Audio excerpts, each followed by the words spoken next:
welcome back, Robert and Lisa. I'd like to thank you for coming back in. And this will be one of our last little meetings we have here before we kind of go over the bigger scheme of things. And so these last couple questions will get answered right away, and then we will talk about some other things next week.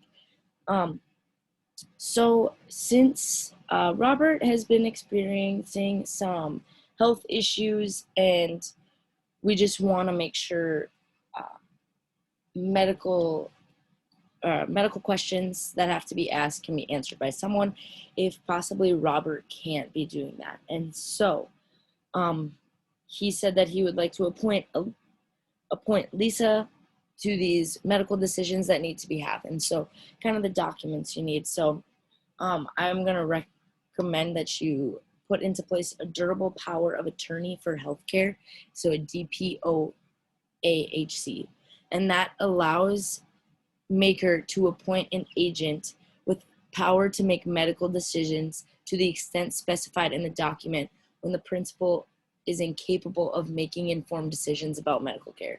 So if something were to happen to you, Robert, Lisa could be making these decisions for you.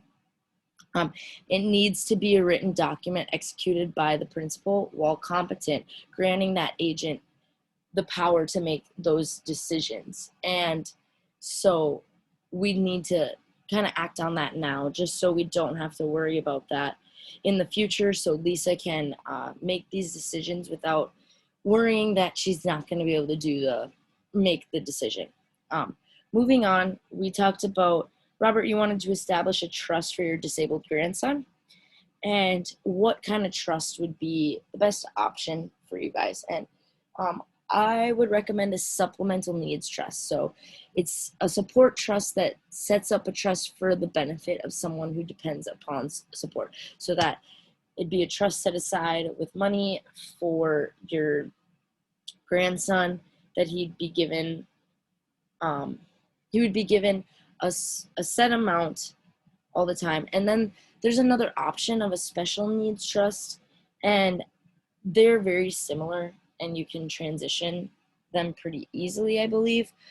But just the little bit of a difference is that in a special needs trust, the provider of government benefits is named as first remainder of the beneficiary of any assets left over. So it kind of, and then I think there's some tax things that are different.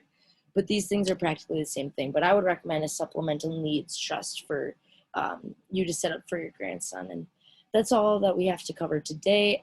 If there's any other new information or anything you'd like to add, now is the time. Just let me know.